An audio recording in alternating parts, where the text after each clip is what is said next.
Hello again. Today I'm looking at trailing stops in MetaTrader 4. Just a few days ago I released a video covering trailing stops in MetaTrader 5, and the content for this video is much the same. It's just that the coding is a little different between MetaTrader 4 and 5, and rather than confuse people by trying to mix the two in a single video, I'm actually releasing two videos. I have released a MetaTrader video in the past showing how to execute trailing stops, but I think that I didn't go into enough detail in actually embedding that into the Expert Advisor, and there has been some confusion based on the number of questions that I get about trailing stops. So today I'm actually going to take an Expert Advisor and I'm going to put trailing stops into that Expert Advisor. I am only covering what I call common type trailing stops, where all the trades that you place will have the same trailing stop price. So this would be what you would get if you simply said, I'm going to trail at, say, 100 points behind the current price. Then all trades that you have open, regardless of what price they were opened at, will get the same trailing stop price. I'm actually covering more techniques. There'll be 3 different types of trailing stop here, but they will all apply the same price to all trades. Also, because I've written this code for both MetaTrader 4 and MetaTrader 5, I've used some techniques to make the two similar. That way I don't have to write too much brand new code. So you might find things done here that look a little unusual. They work fine. It's just that they are not necessarily techniques that you might use if you were only writing for MetaTrader 4. But because I've written for both, I've done things like use arrays to store just 2 values, because in MetaTrader 5, when I extract values from an indicator, they come back in an array. So I've done that kind of thing here in the MetaTrader 4 version. Now, as I said, I already have a MetaTrader 5 video, and there'll be a link in the description where you can find the MetaTrader 5 video if you're looking for MetaTrader 5. But this is about MetaTrader 4, and the code here will be available for download from our webpage. Now, to begin, I have an Expert Advisor here. This is a fairly standard moving average cross Expert Advisor. Don't worry about what this Expert Advisor does. It is not a particularly good strategy. It doesn't really make any profits. I'm just using it to show how to implement the trailing stop methods. But I'm going to compile this and run it. And this code is in the download. But very quickly, I just have 2 moving average, a fast and a slow, and every trade will be placed with a stop loss and a take profit. And the only exit from each trade will be when the price hits that take profit or stop loss. So there is no closed trades on reverse or anything like that. They all have a fixed order size, and then I just have a magic number and a trade comment. So with this moving average cross, it's all written. I'm just going to compile it, and then we'll go to MetaTrader and we will run a demonstration just so that you can see that it runs and takes trades. Now I have the strategy tester set up, moving average cross. I'm running on Euro US dollars for 2 years from January 20 to January 23. I'm not going to run in visual mode because that takes too long. I'm just going to show the graph as this runs. I'm running on a 1-hour chart, and if you've seen the MetaTrader 5 video, I may get different results here. That's because I have a different broker setup. These spreads are different, and different amount of data that I have here in MetaTrader 4 compared to 5 and so on. Don't worry about that because it's not relevant, and I'm not trying to show an Expert Advisor that makes particular amounts of profit. I'm only running the demonstration to show that it runs, and then as we change the trailing stop methods, you can see that we're getting different results. So I'll start this.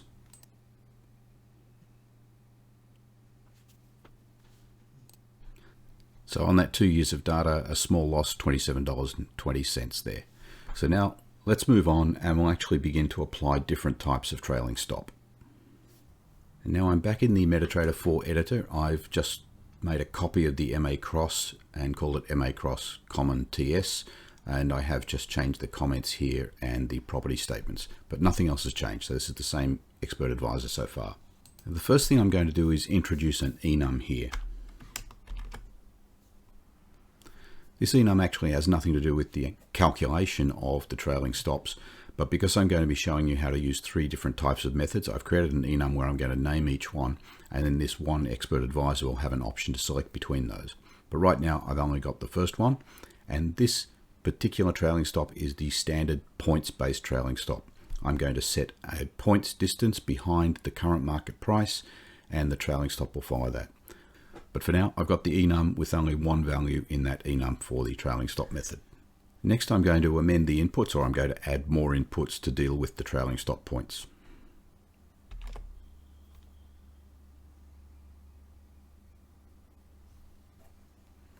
So the first input I have is the trailing stop method, and that comes from the enum. So far there is only the one, which is the trailing stop method points. Because I'm specifying points, I need a number of points. So there's an input for trailing stop points, which is defaulting to 100 points here. And these will typically apply only if the trailing stop price is better than the open price, but I've decided to actually add a boolean for that. And if you set that to true, then the normal rules will apply, where the price is only applied if it's better than the opening price. But if you change that value to false, then it will actually apply the trailing stop in all cases. Just scroll down a little. I already have values for the stop loss and take profit because I'm taking the inputs for these in points. And when I do that, I like to do a one-time conversion of those points to a double value. So I've got the doubles for the stop loss and take profit. I just need to add one now where I can convert that trailing stop points into a double.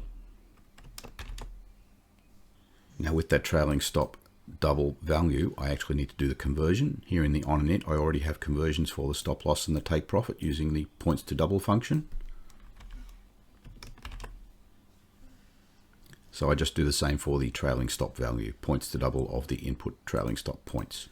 That's all I need then until I'm into the onTick function. And I'm not going through how this expert advisor works. You'll just get all the code for this. But all I'm basically doing is setting a buy condition or a sell condition depending on whether the fast moving average has gone above or below the slow moving average. I also have this call to the isNewBar function, which is one of my standard functions, and I'm setting that into a Boolean value. And then there's this one statement, if not new bar, return. So that allows me to put code above this line if I want it to run every tick, and below that line if I only want it to run when there is a new bar. For the trailing stop based on number of points, I want that to run on every tick, because as the price moves up, I want to move the trailing stop up. Or if I've got a short trade, if the price moves down, I want to move the trailing stop down. So here is the trailing stop call that I'm making, because I'm using the trailing stop method of trailing stop method points. I want to run that on tick, not just on a new bar. And I'm calling a function that's called update trailing stop simple. Maybe I could have come up with a better name, but this is the trailing stop based on a simple points difference. And I'm passing into that the trailing stop value that I calculated earlier. Now, that is a global variable, but because I may want to use this particular function with other values, I'm passing the value in here rather than simply using the global variable inside that function. That might make more sense when I get to writing the function. And I'm going to go straight down now and write this update trailing stop simple function. I'm going to put the trailing stop functions after my trading function. So here's the trade open function that I'm using to open new trades. I'll just place it in here. I'll actually add some blank lines so that we have a bit of space to move.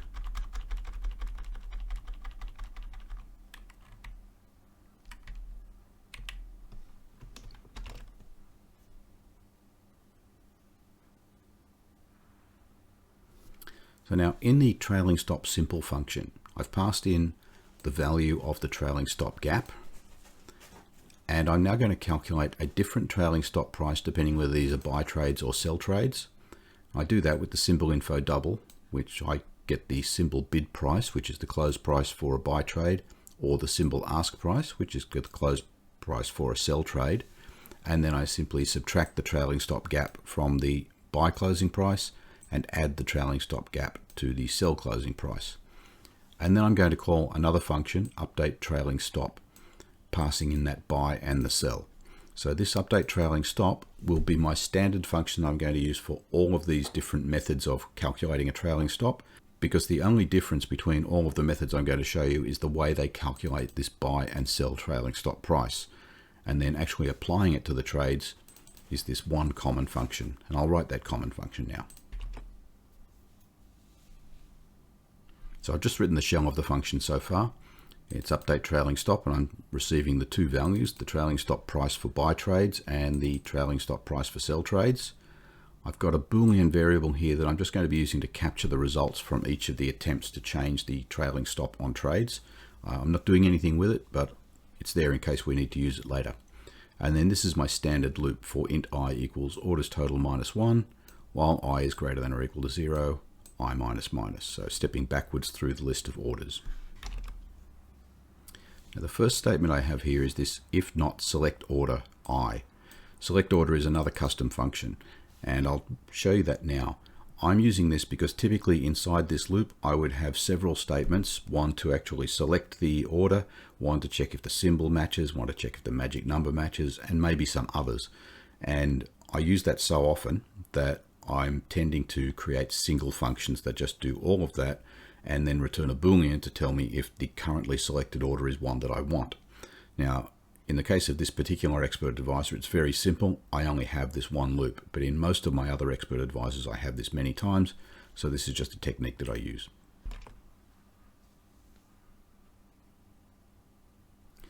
And the select order just receives an index, which is this I from the loop. First, if not order select, index select by position mode trade. So if I fail to even do the select, then it just returns false, which will cause this continue to happen and then simply loop back to the next iteration of this loop here. And then I just return order symbol is equal to the chart symbol and order magic number is equal to the input magic number. So if I've picked up an order from a different symbol or from a different expert, then this will return false.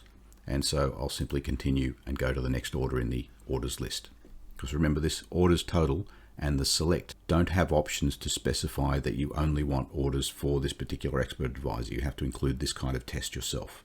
Now, once the select order I has passed, then I know that inside the orders buffer, I have the currently selected order, which is an order for this expert advisor. So now I actually need to test whether I want to apply the trailing stop.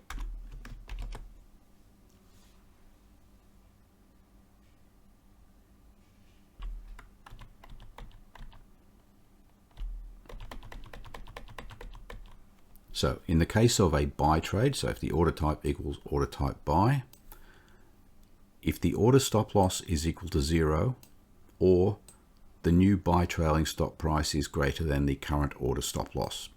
Now, I know that when we're looking at buy trades, I write this and include this order stop loss equals 0, and that will pick up trades that haven't had a stop loss placed. I include that because I write the same code for the buy and the sell side, and I just find it's easier and creates less errors in my code if I do the same thing everywhere, even though this is generally not needed for a buy trade. So if order stop loss is equal to 0, means that no stop loss has been placed so far on this trade, or the buy trailing stop price, which was passed in here, is greater than the current order stop loss. So I'm only moving the stop loss price forward in the direction of the trade. And this INP TS in profit, this is the one where we specified whether we only want to apply trailing stops if the price is better than the open price or not. So I'm saying here typically that's true, but if it's not true, or if the new buy trailing stop price is greater than or equal, which is better than, the open price for that order, then I apply the order modify function, passing in the order ticket bracket, because that's an inbuilt function, passing in the order open price. Now that open price isn't going to be used because I'm modifying an actual trade, but it's just one of the arguments that must be passed. The buy trailing stop price, which is the new stop loss for that order, the current order take profit price, and the current order expiration, which also should not matter, but it's a required argument. Now the order modify returns a Boolean. I'm adding it to this success with success ampersand equals, and that way at the end of all of these loops, success will tell me if all of the attempts have been successful or if even one of them has failed. So that takes care of the buy side.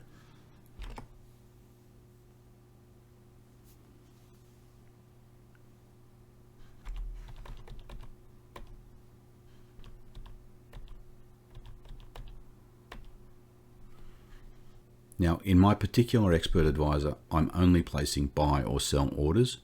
So I know that if it's not an order type buy, then it must be a sell. In your expert advisor, you may also have buy stop, sell stop, buy limit, sell limit.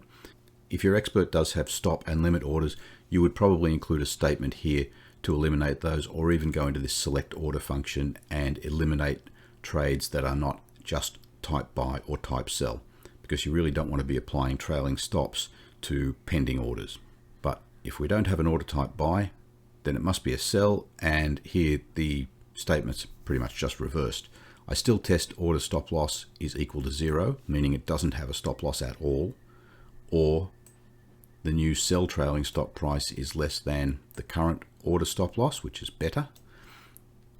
And same test here for the input trailing stop in profit, and this time the sell trailing stop price is less than or equal to the order open price. So just reversing on these signs and changing the buy to the sell in these two trailing stops. And the same statement here, success ampersand equals, and this statement is almost the same. The only difference here is that I'm passing in this sell trailing stop price as the new stop loss. I think that will complete everything for the standard points-based trailing stop. Let me compile that. And now I'll run a test on it just to show what happens. So remember, the original result was minus $27.20. Now I'll change the expert advisor and apply the trailing stop. I have most of the same values here, but I have a trailing stop method now of simple points. It is a drop down, but because I've only put one value in that enum so far, that's all I can choose. My trailing stop points are 100. I'm going to leave this apply in profit set to true for now, and then we'll run that.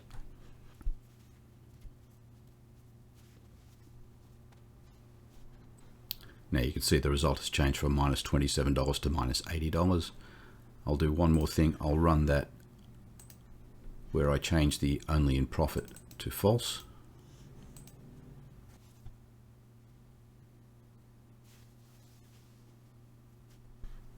And now the result is minus $49. So things are changing as we change the trailing stop. The next method I'm going to show is also commonly used, where I'm setting the trailing stop based on recent high and lows of candles. First, I'll add one more value to this enum. TS method high low.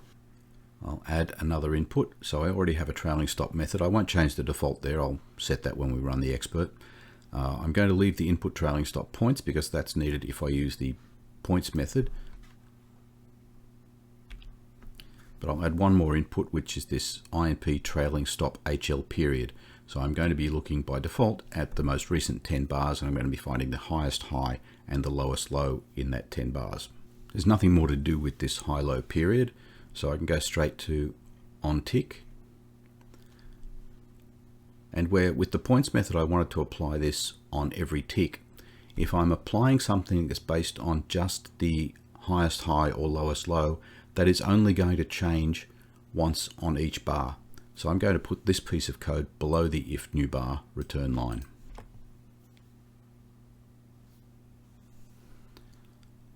So again, using the input TS method, if the method is method high low, then I'm going to call another function which is update trailing stop high low. And I'm also passing in the trailing stop high low period, even though it's a global variable, for the same reason that I've passed it into the trailing stop simple here, that I may want to call this function with a different value for some other reason. So now I'll just go and write that update trailing stop high low function.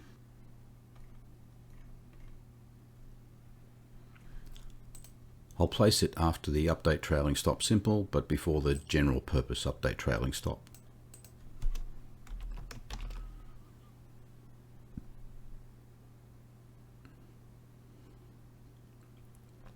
And just like with the trailing stop simple, all I have to do is calculate two values, the high and the low price.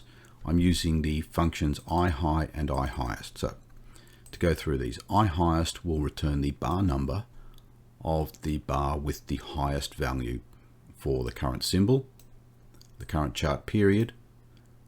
I'm using mode high, which means it's looking at the high prices. You could use any mode here, but I'm looking for the highest high, so I'm looking at the high prices. For the number of bars that I'm looking at, which is this 10 periods from the input, beginning with bar number 1. That just gives me the bar number, so then to get the actual highest price, I have to use the iHigh function, again with the chart symbol, chart period, and bar number from the iHighest. I can get the lowest low price, this double low. It's the same thing, but I now use the iLow function, the iLowest function, and mode low to look at the low prices of all those bars. Once I have those, the high price is going to be the trailing stop for sell functions, and the low price is going to be the trailing stop for buy prices. So when I call the update trailing stop, I'm passing in low for the buy trailing stop and high for the sell trailing stop. And then the logic inside update trailing stop is just the common logic, which will apply these prices depending whether the trades are buy or sell. I think that should be everything I need for the update trailing stop high-low. Let me just compile. So I'll go back to MetaTrader 4 and run tests on these. So here in settings, nothing changes here. I go to the expert properties though, and now we can see I have the additional input for the trailing stop high-low period. I'll change this from simple points to recent high and low. I'll change that back to true first.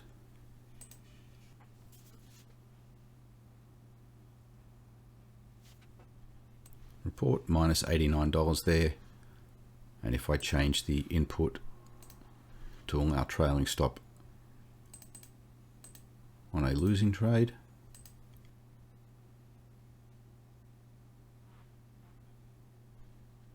a different result again, minus 19. Now back to the code, and the last method I want to show is based on a calculated value, and this combines having to run on every tick and run once per bar, because the calculation value changes once per bar, but I want to then apply that gap on every tick the same way I did with points. And this method is going to be based on multiples of the current ATR. I need 2 additional inputs, so let me put those in now. I'll just add them after this high-low period.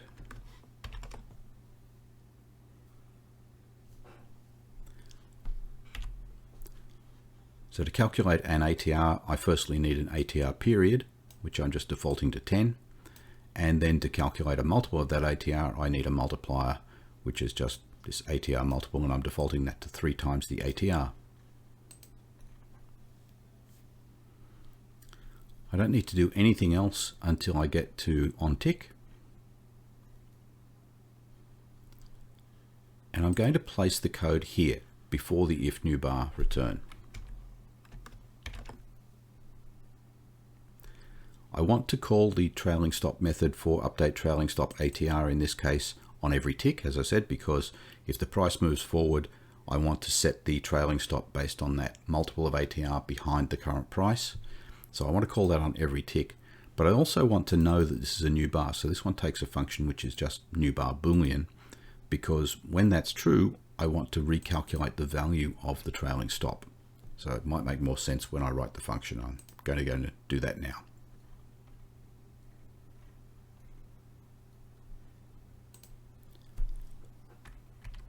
I think in this case I'll just write the whole function first, and then I'll go through and explain what's happening.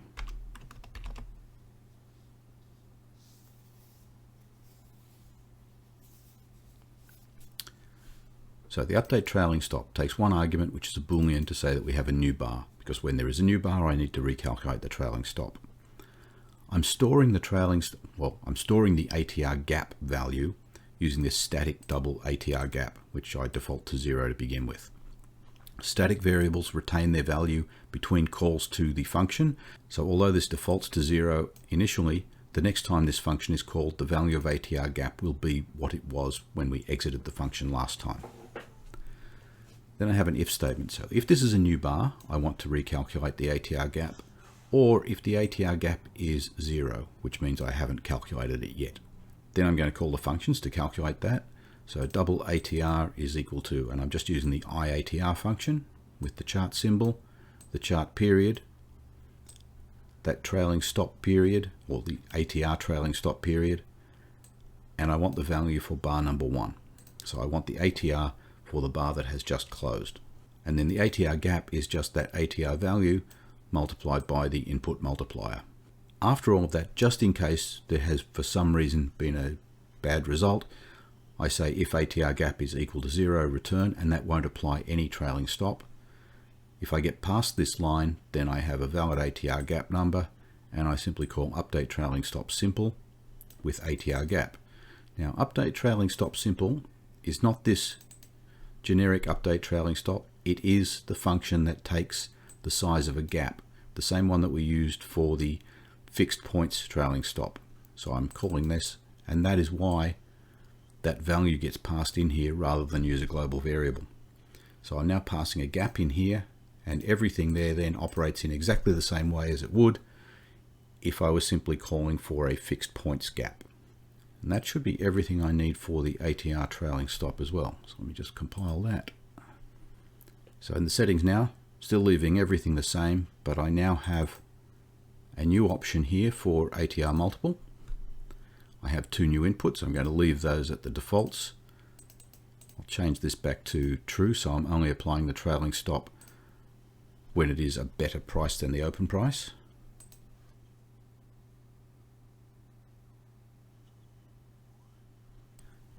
And now I have a different result again, minus $38.17. I'll just make that one final change.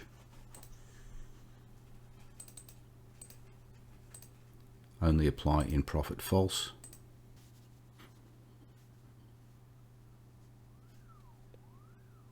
And the result now minus $63.